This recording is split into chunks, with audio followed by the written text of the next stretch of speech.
All right, we're live. So, Noah, how are you today? I'm good. Thank you. How are you? I'm all right. What have you been up to?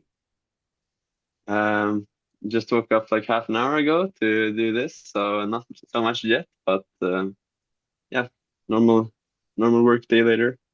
Yeah, what's your work day like? What do you do? Right now I am an au pair, which is basically I'm from Sweden, but I'm living in the US for the year and taking care of kids as a job. Cool. Yeah. Okay. And what made you want to become an au pair? Is it more to live in the US? Yeah, a couple different reasons. Mostly, I did not feel like I was ready to study yet, like going to university.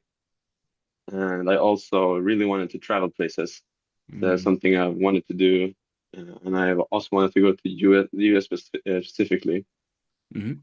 So I thought this was a good opportunity to like work and get some money and at the same time travel. That makes sense. What makes you want to travel?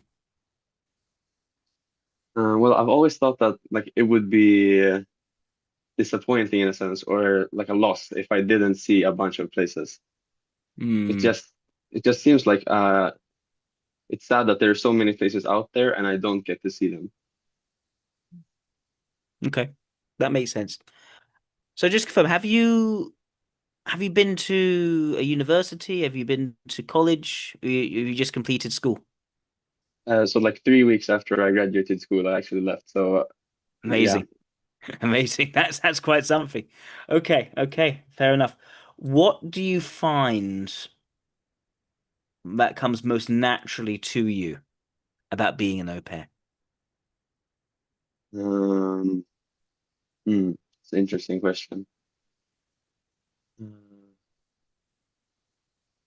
Maybe like uh, coming up with different things to do, going different places. Um, yeah, I would say that maybe. Okay. What do Uh, you find that's most difficult?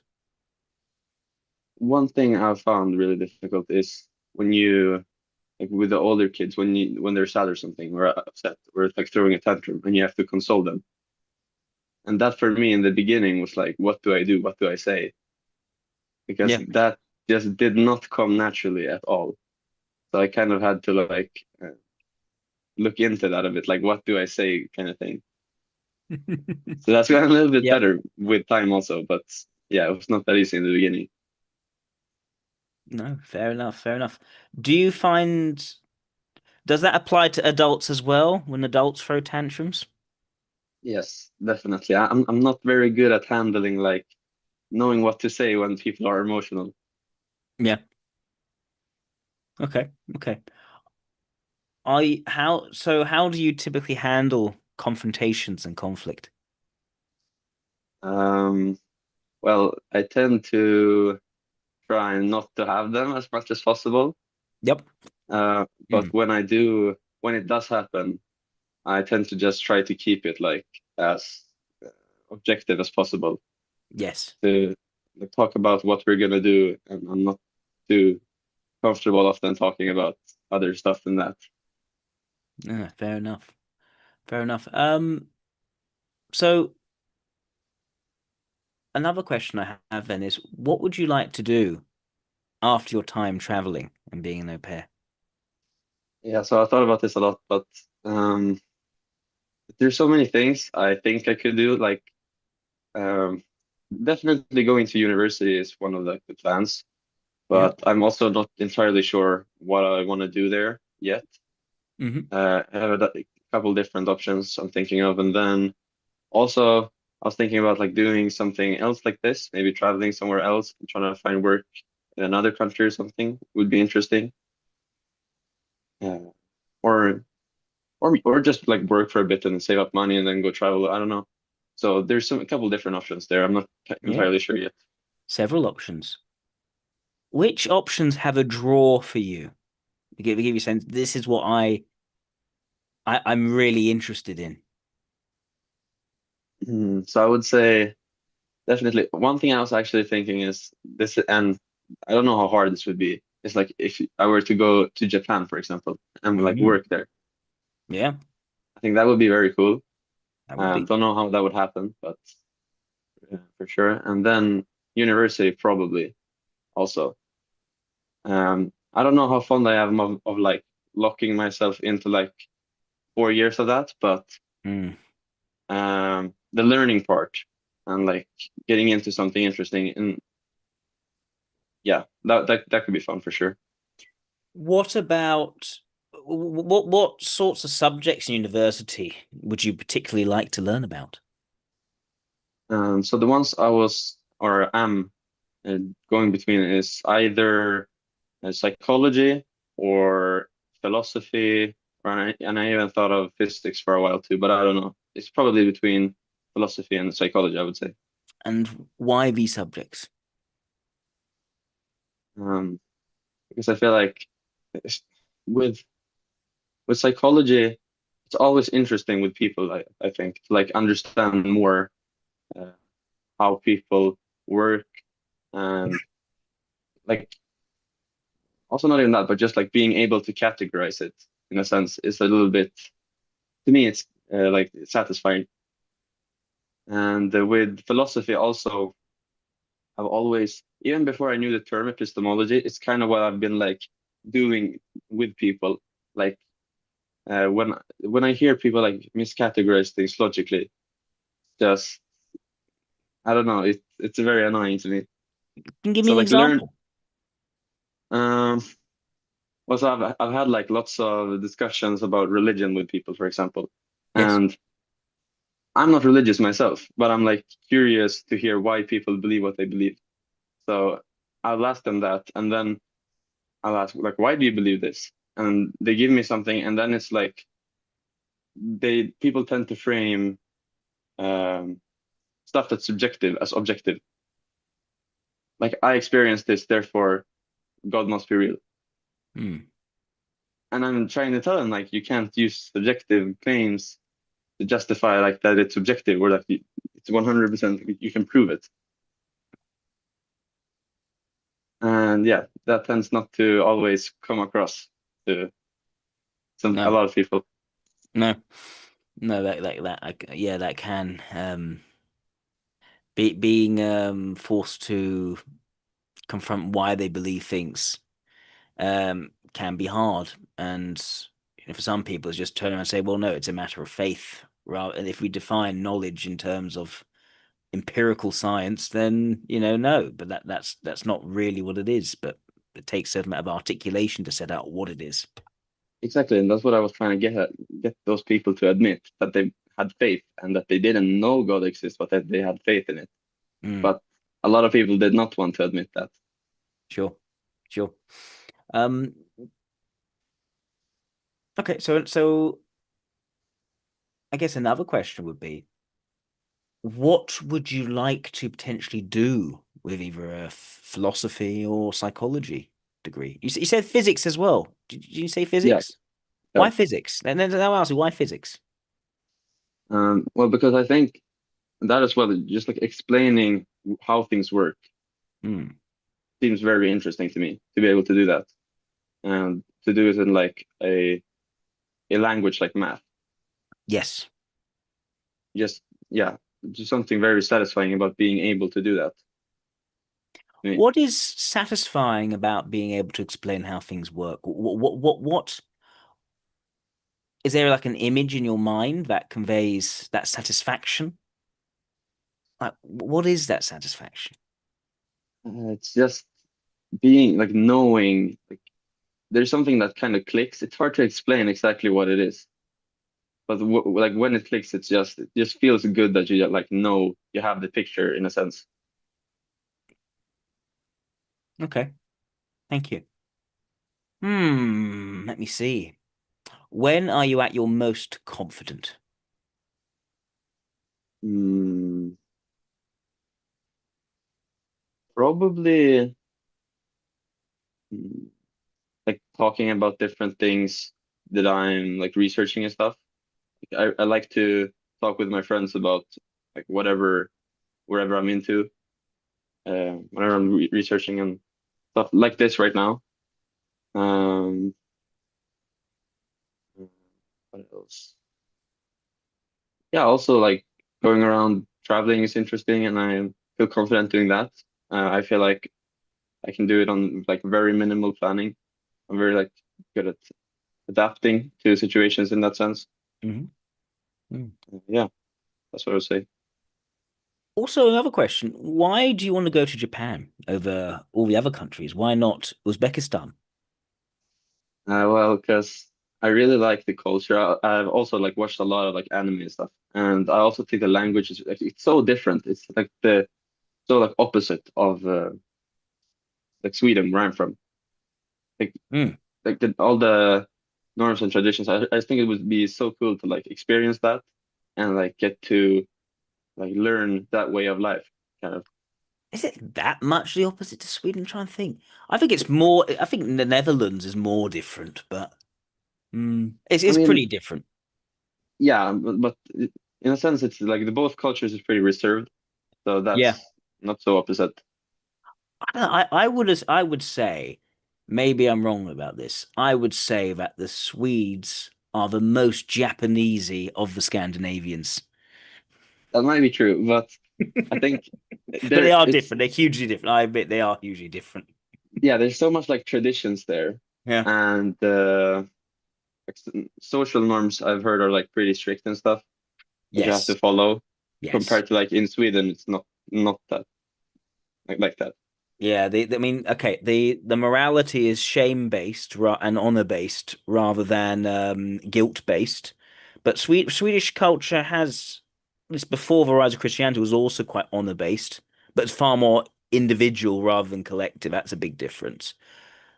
The fact that the family structures are actually the same. It's the idea of the elder son inheriting everything and having all that responsibility and then sort of as a result preserving one's heritage against those who would take it away. It's there are actually some interesting similarities between the two. Plus, in the modern day, out of the Scandinavians, the Swedes are perhaps the most likely to have sort of nice, friendly, polite conversations. The least likely to be impolite overtly. Hmm. Uh, whereas you compare that, say, the Norwegians or the Danes, it's different. And the Japanese very much like that as well. Very outwardly, there is that politeness that, and but it's more restricted by, far more restricted by social strata. Codes and the idea of someone being above you, that you're a senpai, that's not so.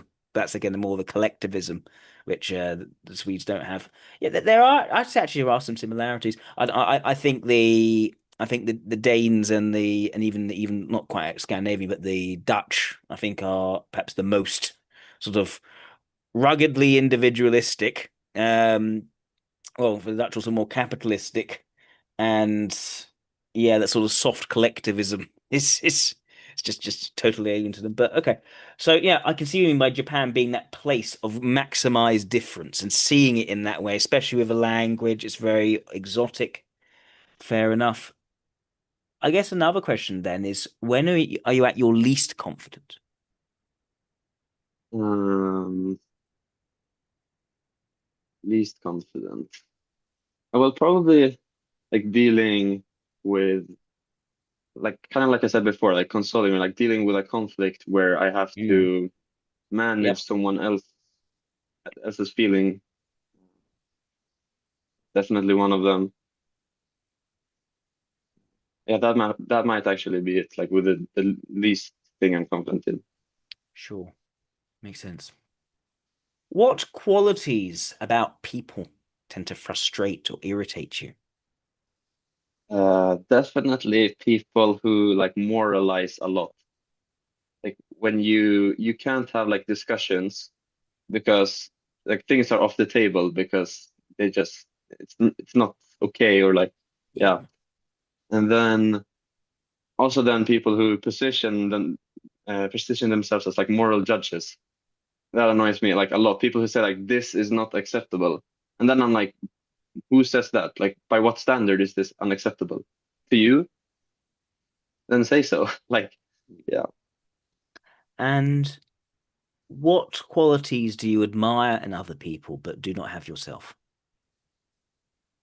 Um, People who are like very, very consistent with things, like very disciplined people. Because I feel like that's something I want to get better at, but Yep. I'm not good at all. Or like I tend to struggle with. Sure, sure. What else can I ask you?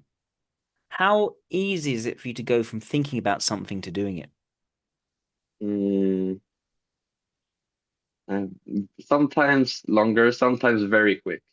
Hmm. Like yesterday, when I thought that I wanted to do this, I booked the session and here we are.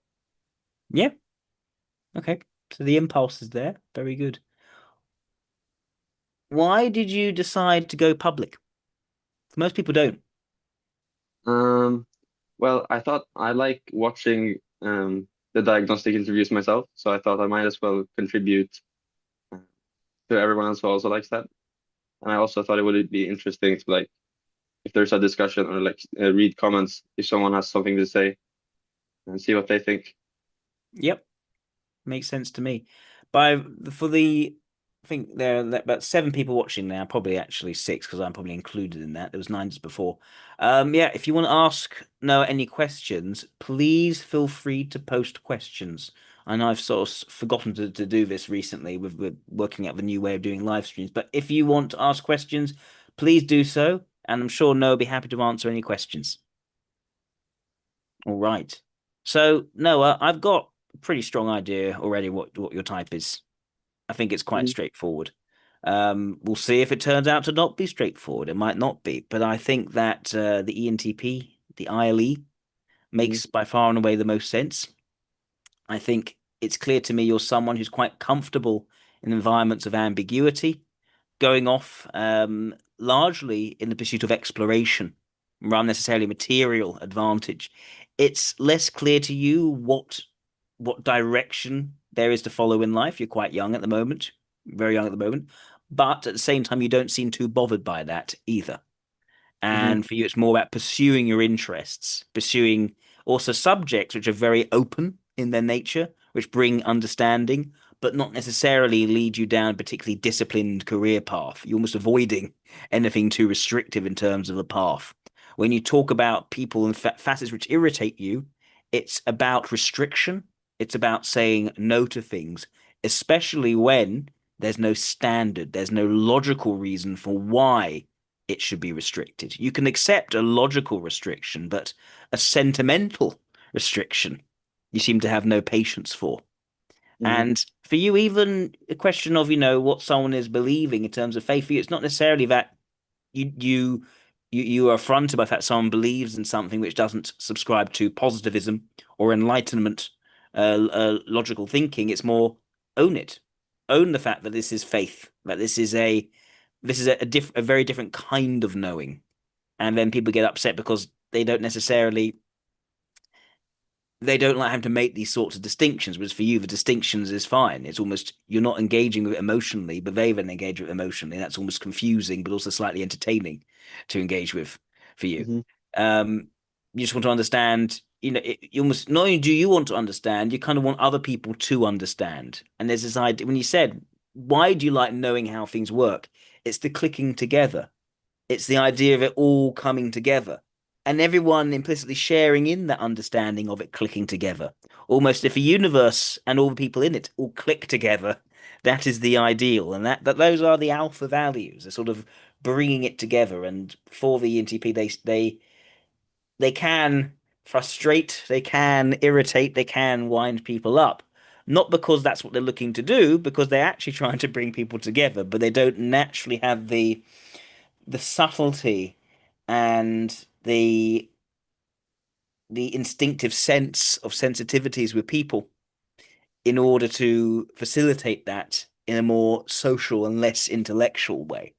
Very comfortable in that intellectual environment. Constantly research. It sounds to me you look up things for fun.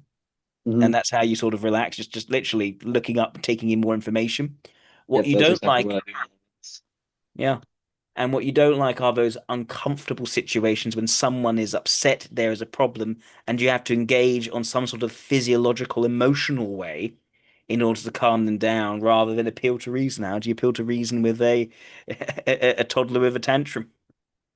Yeah, And it's yeah, and then think, oh my goodness, what can I do? What am I allowed to do as well in that environment? What are the circumstances of me doing this rather than this? It's not your child, it's someone else's child. That's also very difficult.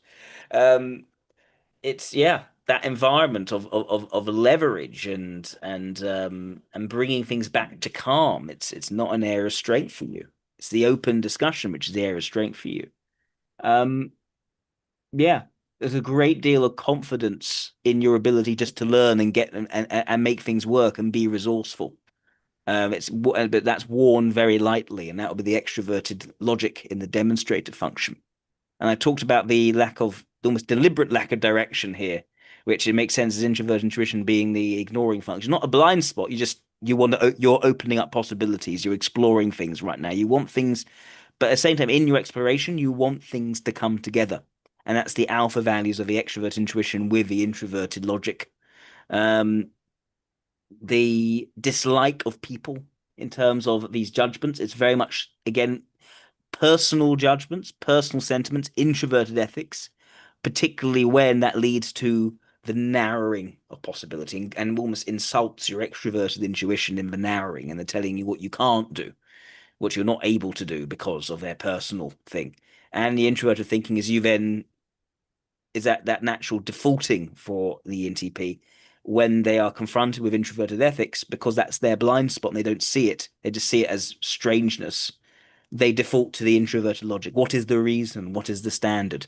Because that is the only acceptable way to you for any possibility to potentially be narrowed, is because it just doesn't make sense any other way. Then fine. Then you understand how everything's because it doesn't make sense any other way. But if it's no, it could make sense another way, you're just not letting me because you feel bad about it. The interview doesn't like that. They don't like that at all. You admire discipline, consistency, stability, staying power. You get distracted. You see new ideas, you charge off after the next thing. But there's something about actually saying, right, I'm going to do this thing this day, and that thing that day, and that thing that day, and that stability, that reliability, which suggests to me someone who is pushing the introverted sensing and also the introverted thinking. He's grounded introverted sensing, but also has the introverted thing to set okay some processes, some structure here in terms of then how that stability manifests, rather than just being purely pragmatic depending on the situation. Um, it doesn't describe. It didn't sound to me like the sort of hard edge discipline of sort of forcing something because you seem to take you don't like conflict oriented situations much at all, and you don't like it when it becomes restrictive, which inevitably becomes the case if that kind of discipline is more about willpower rather than just no, just making things stable, making things regular. Um, yeah. So that's why I think ENTP. Is that making sense to you, Noah? yes, absolutely. All right. Do you have any questions? Because it looks as though our audience do not have any questions at this point in time. There was one thing I was thinking of because this was also what I've come to, highly. Um, but Yes. for example, up until like quite recently, I have, especially when meeting like new people, I Hmm. was always like kind of quiet. Not, I was not very comfortable like standing out very much. And so with friends, I've always been like the same as like playful and a little bit goofy and all that stuff. Yep. But um, like when I was kind of like a year ago almost, I just decided like, okay, I'm just gonna be myself now. I'm not gonna try to like be perfect or whatever you like manage the image. I'm just gonna like be myself, and then we'll see what happens. And Yes. after that, everything just kind of loosened. Yep. It was just very easy to meet new people and like also have fun with it. Mm.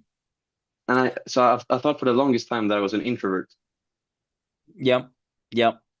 The introvert extrovert thing. It's very laden with socializing in the Myers-Briggs land. In socionics, it's not. You are a breadth-oriented person. So you are a socionics extrovert. Doesn't matter how sociable you are. But the key thing here is that the ENTP is a type which grows towards manifesting their charisma, their ability to win people over, the ability to have that positive image that's received.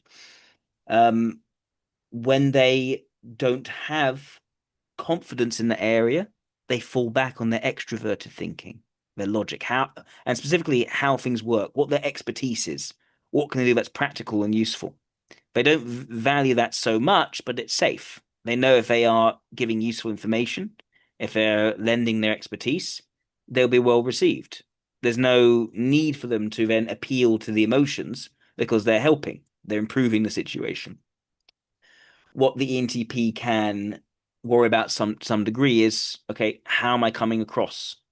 But what their nature tells them is that you should not try to curtail who you are in the how you come across. And what the ENTP then does is open up all the possibilities of who they are, try to present their fuller selves, whilst also really hoping that that comes across well and doesn't lead to some kind of disaster. And their nature is almost always to show those sides of themselves, to take those risks because of the possibility of greater acceptance, rather than restricting themselves into a particular image and having that image be accepted. This is where the ENTP diverts sharply from the ENFJ. ENFJs, if they want to appear publicly on my channel, is usually for a very particular reason. Often they don't, because they're often thinking, okay, how am I going to be perceived years from now as a result of this appearance? Whereas the ENTP feels, well, how can I hide these many aspects of myself? It could be a contribution to the public space, so I should do it, even though it could potentially lead to all sorts of problems. So the ENTP Mhm. almost wants to be their full unabashed self, while at the same time being loved for it. And that isn't always sustainable. At the moment, it's working for you, which is a good thing, but who knows how it will be later? Depends what situations you find yourselves in. And it also depends a great deal on good faith in other people, which means as soon as you're in an environment where there isn't good faith, where there is an incentive to misinterpret what you've said and make you look a different way, that's when it will backfire badly. Mhm. But at the moment, there's no reason why one would want to harm your reputation by taking your advantage of your openness. Yeah, it's crazy because I know that's a thing, but it feels so strange that that would happen Yeah. because I've never been in such a situation yet. Yeah, you got to end up in that situation first, and you're not going to end up in that situation right now. If you haven't had that at high school, then you're not going to end up back in that for a little bit of time. Not until you start to take on responsibility, where suddenly people covet that responsibility. I mean, you're taking responsibility now as an au pair, but that's not necessarily one which is coveted yet. Hmm. Yeah. I got a question from Elokines, which is, do you prefer to simplify a topic or complexify a topic? Um, in general, at first, I would probably want to understand like the full complexity of something.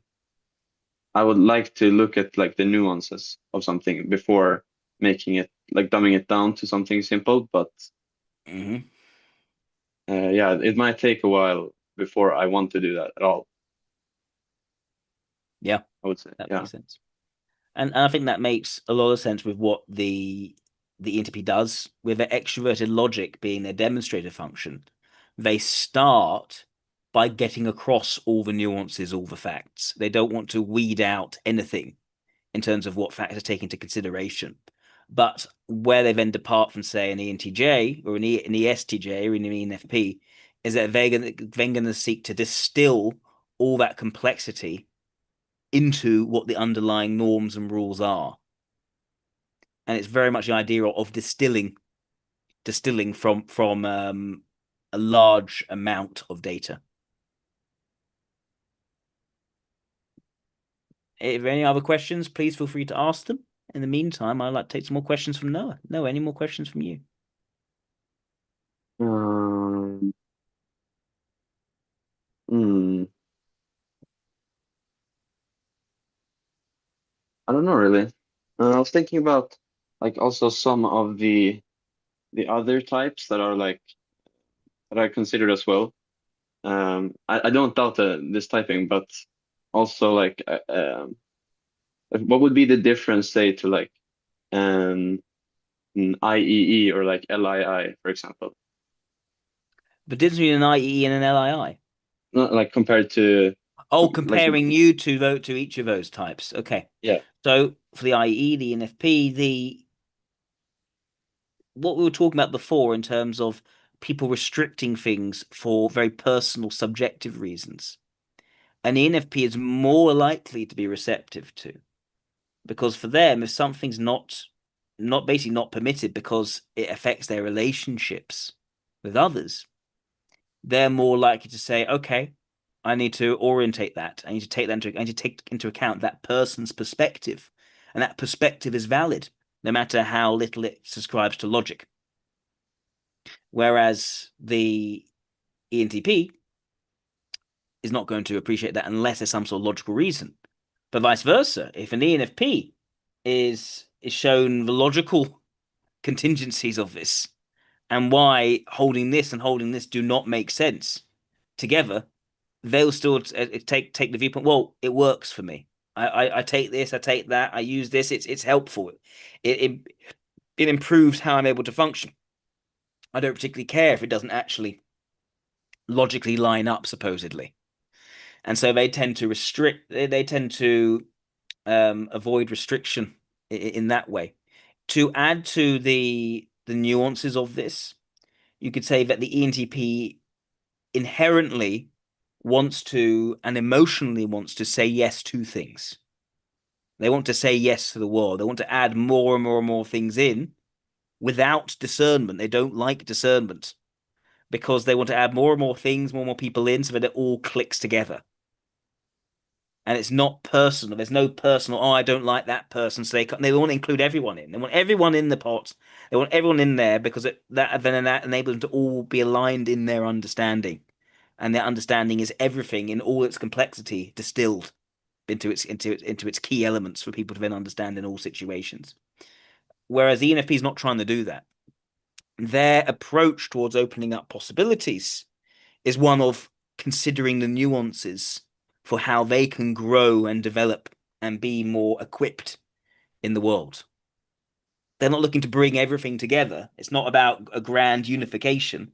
It's about one's own journey of growth and development, which means always learning to be the better person. Sometimes it means not pursuing that possibility because of this relationship with this person or what that means to them. And maybe I can grow in terms of myself and open more possibilities in myself by not pursuing that possibility because of the harm it can cause for that particular person. And so it's more about nothing is absolute with an ENFP. There are no absolute truths. There's nothing to understand totally. Instead, it's about all the nuances, about what else there might be, what exceptions are there to this distilled truth someone is suggesting. And today, these are the differences. It's one's openness to understand everything in its totality, the other one's openness to grow in all respects. Now, with the INTJ, the LII, there is that same motivation.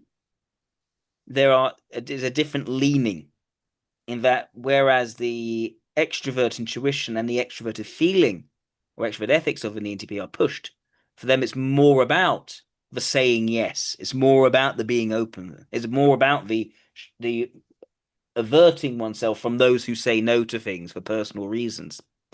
The INTJ is more about, okay, how do we maintain our perfect alignment within that? How do we get the processes together to align, to make sense, to be symmetrical, to be beautiful and elegant? How do we create that calm, safe space in which we can appreciate the present moment and take that in? So the INTJ is about the balancing and the harmonizing and the making sense of how it all fits together and integrating that. So there's no noise, there's no disruption. They focus more on pushing the distillation, even while the ENTP is doing the gathering of all ideas and all peoples together around the ideas. Um, the INTJ, as a result, has far less confidence in their extroverted ethics. It's not a hit and miss thing where they have to grow and overcome certain difficulties or obstacles to develop their charisma. They consistently doubt their charisma. They consistently assume that people aren't going to respond well to them, and that can lead them, when less healthy, to resort to avoidant tendencies, which the ENTP is far less inclined to be caught in. Um, the INTJ is far more, however, um, rigid in terms of their day-to-day circumstances. They need the safe space. They are feel far less able to assert themselves onto their environment in order to create the safe space for themselves. Whereas the ENTP can go into ambiguity and things might get uncomfortable, and they do need someone to help to make things more sort of comfortable and regular and stable.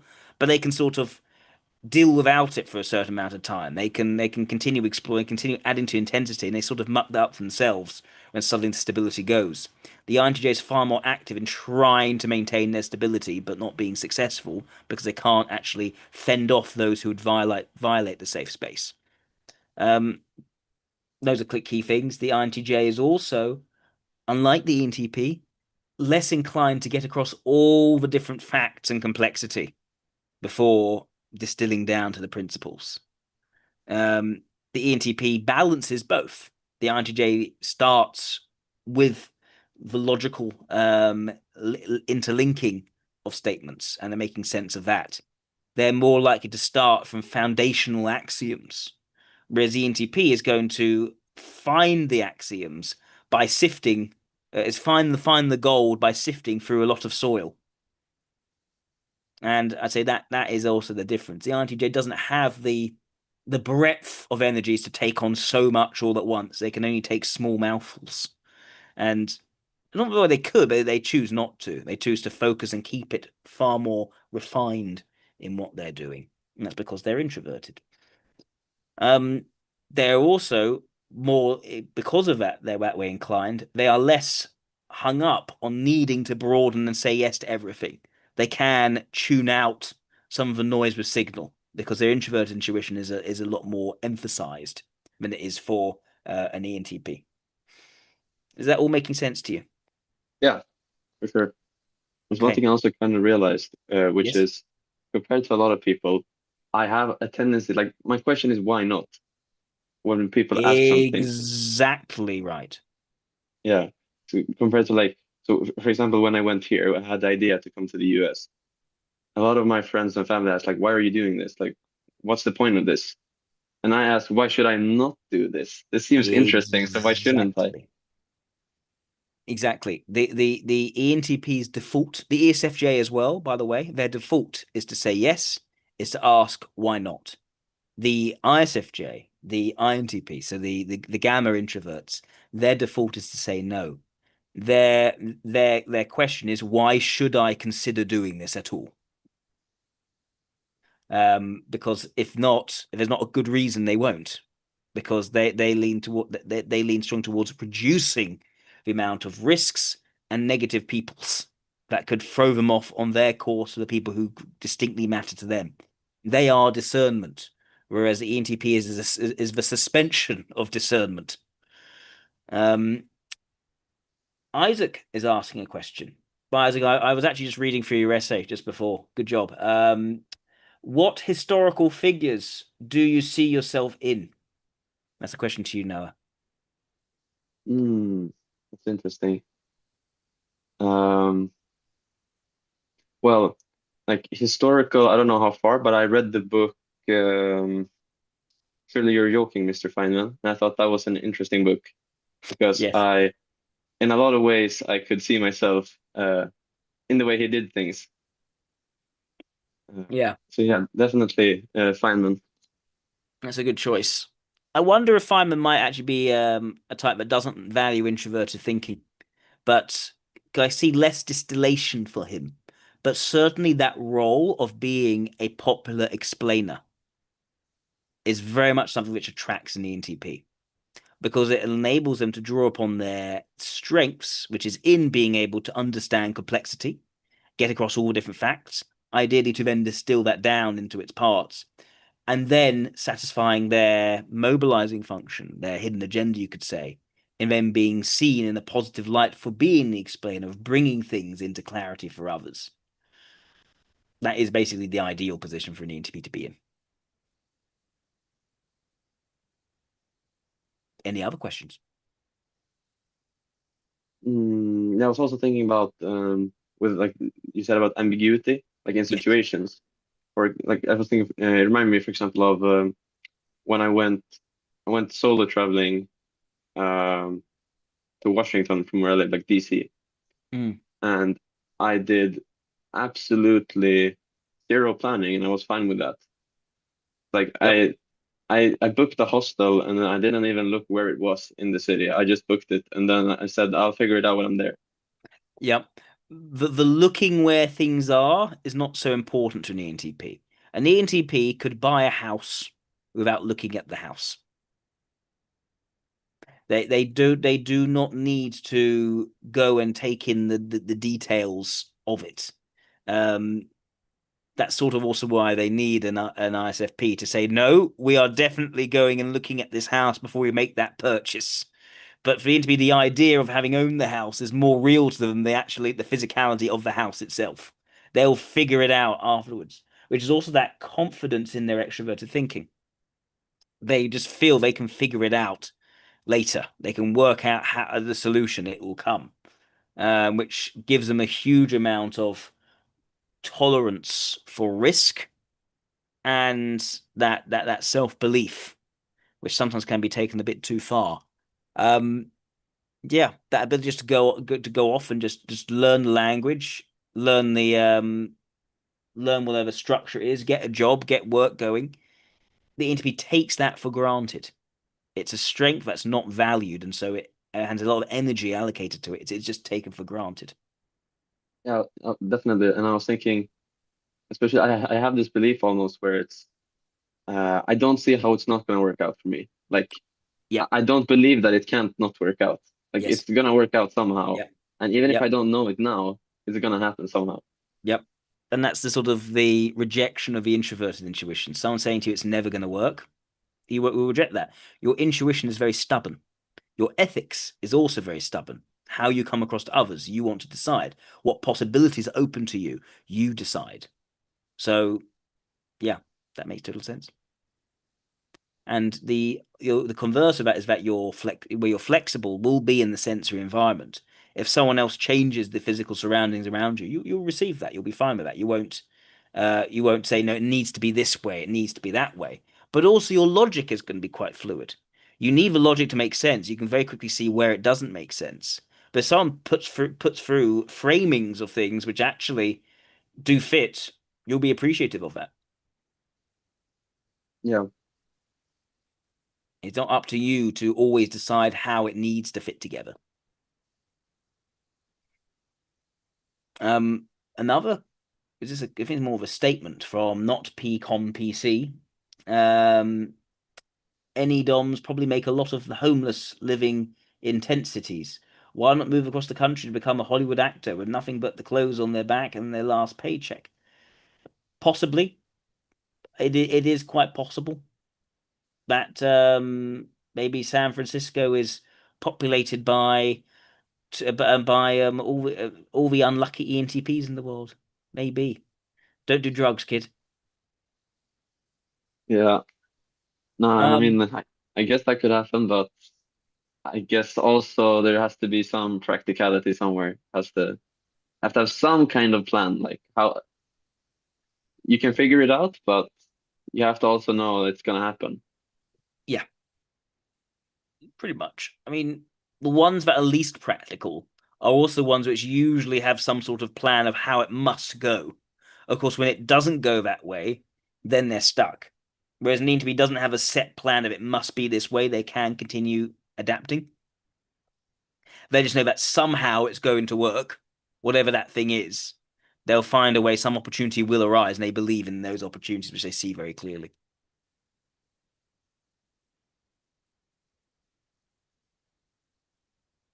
All right. Any other questions from people? If not, any questions from you, Noah?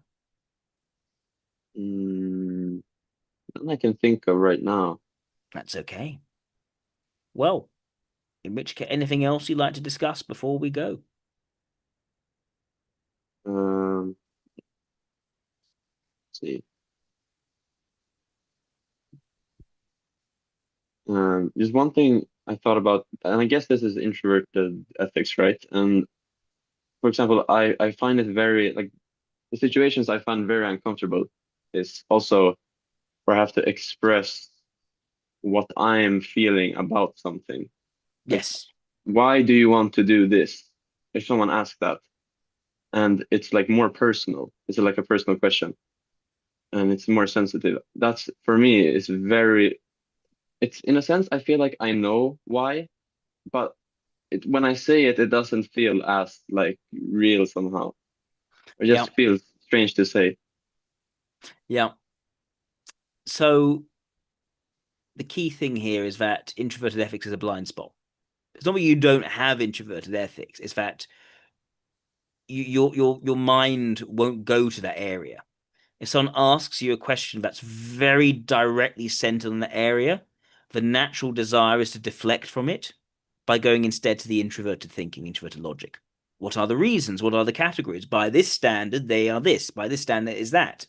To ask you, what do you, okay, who do you like or why do you like this and why, feels almost intrusive,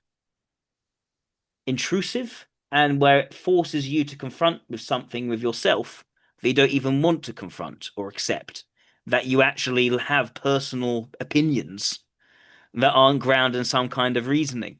You do, you're a human being, but you almost want to pretend that you don't because it's so, it feels so alien to you. It feels so off from who you are, even though it is a part of who you are. That is the discomfort of the vulnerable function. The so yeah, it's difficult to really contend with that and then draw upon that in the discussion. Even more difficult to then have that raised and then it be dismissed. Because like, well, I didn't even bring it up in the first place. I didn't want to bring it up. You made me, and now it's being dismissed because it's all. But you wanted personal subjectivity. Here it is. If you want me to bury this and never talk about it again, I'll be very happy. Yeah, That's the vulnerable function. I think also the deflecting is very true because I think my instinct when asked those questions is why do it like I have to explain why, and it can't be like I just like this. No, it has to like make sense somehow. Yes, yes. It's very difficult for ENTPs to say no to others unless there's a reason why. If it's against the rules, they can appeal to that. If they don't feel comfortable that person in their space, that they feel they can't say no to that. I've spoken to ENTP women who struggle a great deal with handsy men, for instance. It's just they feel they don't have a justifiable way to actually say no, don't do this, because that sense of them themselves they almost they find revolting in themselves. The very drive that would actually protect them. I think that's very true also like with I know I've seen that I can be prone to like people pleasing if I'm asked things. Like, can you do this for me? And it's on some level I don't want to do it, but that saying I don't want to when there's no, as you said, like no reason I can look back to, like this is against this rule, or like let's say I'm sick, so I can't do it. That would be like Yes. I can point to something. But if I can't point to something that's not like, if it's only I don't want to do this, and that's the thing, Yeah. then that doesn't feel like real enough or like valid enough, kind of Yes. instinctively. The ENTP finds it incredibly difficult to exercise their will in service of their personal attitudes. They can exercise their will pretty well in service of some kind of principle, in service of some kind of rule. They can enforce the law quite effectively. They can enforce the will of others relatively effectively. But if it's a question of I personally object to this for some illogical reason, they feel they can't enforce their will on it. Yeah, that's very true. I relate to that a lot, actually. Yeah. I think especially with like as soon as there's something to point at, I can definitely like reinforce it or like point it out and like hold by that compared to like personal feelings. Yeah. Yeah. Hmm. All right. On that cheery subject, anything else before we wrap up? No, I think that's all. All right. So for people watching, time is running out. On the 1st of February, I'll be raising my prices for diagnostic interviews from £100 to £125. That's in British money. It'll be more for in terms of money for US dollars or for other currencies. So if you want a relatively cheap interview experience on £100 for both the interview and the follow-up session, please book your diagnostic interview today or tomorrow or the day after. But after that, I'm afraid it will be £125. So book it whilst you still can. Thank you very much for tuning in. Noah, thank you very much for coming on here for this interview. And I wish you all a lovely day.